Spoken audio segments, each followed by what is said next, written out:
പളനിസ്വാമി അദ്ദേഹം മോർച്ചറിയിലെത്തി ആളുകൾ മൃതദേഹങ്ങൾ നോക്കുകയാണ്. അവർക്ക് അന്തിമോപചാരം അർപ്പിക്കുകയാണ്. അത് ഉദയനിധി സ്റ്റാലിൻ അടക്കമുള്ള നേതാക്കൾ ഇവിടേക്ക് എത്തും എന്നുള്ളതാണ് നമുക്ക് അറിയാൻ കഴിയുന്നത്. അദ്ദേഹത്തിന് ഏതെങ്കിലും തരത്തിലുള്ള ഒരു പ്രതികരണം ഉണ്ടാകുമോ എന്നുള്ളത് ഇവിടെ വെച്ച് ഉണ്ടാകുമോ എന്ന് അറിയില്ല.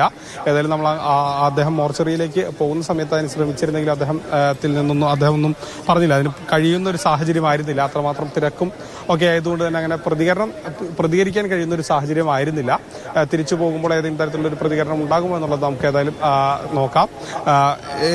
ഇവിടെ ഒരു വലിയ രീതിയിൽ തന്നെ നേതാക്കൾ ഇപ്പോൾ പറയുന്ന പോലെ DMK ഒക്കെ നേതാക്കൾ വരുന്നുണ്ടെങ്കിലും നേരത്തെ സൂചിപ്പിച്ചതുപോലെ തന്നെ വിജയുടെ പാർട്ടിയുടെ നേതാക്കൾ ആരും തന്നെ എത്തിയിട്ടില്ല എന്നുള്ളതാണ് നമുക്കറിയാൻ കഴിയുന്നത്. മാത്രവുമല്ല BJP ഇവിടുത്തെ ജില്ലാ അധ്യക്ഷന്റെ പേരിൽ ഈ വിജയുടെ പാർട്ടിയുടെ ഇവിടുത്തെ ജില്ലാ അധ്യക്ഷന്റെ പേരിൽ പോലീസ് കേസ് രജിസ്റ്റർ ചെയ്തിരുന്നു. അതിനുശേഷം അദ്ദേഹം ഒളിവിലാണെന്നുള്ള ചില വിവരങ്ങൾ കൂടി നമുക്ക് ലഭ്യമാകുന്നുണ്ട്. പക്ഷെ അത് സംബന്ധിച്ചുള്ള കൂടുതൽ സ്ഥിരീകരണങ്ങൾ കൂടി വരേണ്ടിയിരിക്കുന്നു.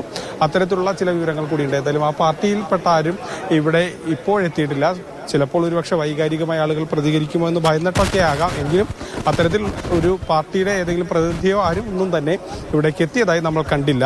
നമ്മൾ ഇവിടെയുള്ള ഈ പ്രദേശത്ത് നല്ല പരിചയമുള്ള ഇവിടുത്തെ പ്രാദേശികമായിട്ടുള്ള മാധ്യമപ്രവർത്തകരോട് കൂടി ചോദിച്ചു. ഇനി നമുക്കറിയാത്ത ആരെങ്കിലും ഉണ്ടോ എന്നറിയില്ലല്ലോ. അതുകൊണ്ട് തന്നെ ഈ പ്രദേശത്ത് ജോലി ചെയ്യുന്ന മാധ്യമപ്രവർത്തകരോട് കൂടി ചോദിച്ചു. തമിഴ് മാധ്യമങ്ങളിൽ ജോലി ചെയ്യുന്ന മാധ്യമപ്രവർത്തകരോട് ചോദിക്കുമ്പോഴും അവർ പറയുന്നതില്ല. ആ പാർട്ടിയുടെ ആരും വന്നിട്ടില്ലെന്ന് മാത്രമല്ല ആ പാർട്ടിയുടെ ഇവിടുത്തെ ജില്ലാ അധ്യക്ഷൻ ഇപ്പോൾ കേസ് വന്നതിനെ തുടർന്ന് ഒളിവിലാണെന്നുള്ള വിവരം കൂടി അവർ നമ്മളോട് പങ്കുവയ്ക്കുകയുണ്ടായി. ഏതായാലും ഇപ്പോൾ കൂടുതൽ കാര്യങ്ങൾ ഇപ്പോൾ അദ്ദേഹം ഇറങ്ങുകയാണ്. അദ്ദേഹത്തിന്റെ ഒരു പ്രതികരണം നമുക്ക് ലഭ്യമാകുമോ എന്നുള്ളത് നോക്കാം.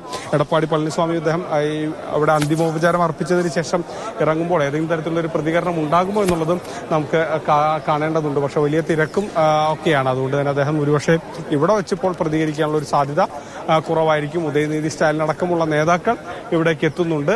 അവർ ഏതെങ്കിലും തരത്തിലുള്ള പ്രതികരണം നടത്തുമോ എന്നുള്ളത് നമുക്ക് കണ്ടറിയണം. ഏതായാലും സ്റ്റാലിൻ തന്നെ വളരെ അതിരാവിലെ തന്നെ ഇവിടേക്ക് എത്തുകയും വിശദമായി തന്നെ ഈ വിഷയത്തിൽ പ്രതികരിക്കുകയും ചെയ്തു. പക്ഷെ അപ്പോഴും പോലീസിന് ഈ സംഭവത്തിൽ വീഴ്ചയുണ്ടായിട്ടുണ്ടോ എന്നുള്ള ചോദ്യത്തിന് മറുപടി പറയാതെയാണ് സ്റ്റാലിൻ മടങ്ങിയതെന്ന് നമുക്ക് കാണാം. ഏതായാലും അദ്ദേഹം ഇവിടെ വെച്ച് ഇപ്പോൾ ഈ തിരക്കിനിടയിൽ കാര്യമായി ഒന്നും പറയുന്നില്ല എന്നുള്ളതാണ് നമ്മൾ മനസ്സിലാക്കുന്നത്. അതിനുശേഷം ഒരുപക്ഷെ പിന്നീട് എപ്പോഴെങ്കിലും അദ്ദേഹം മറ്റെവിടെയെങ്കിലും വെച്ച് പ്രതികരിക്കാനുള്ള സാധ്യതയും നിലനിൽക്കുന്നുണ്ട്.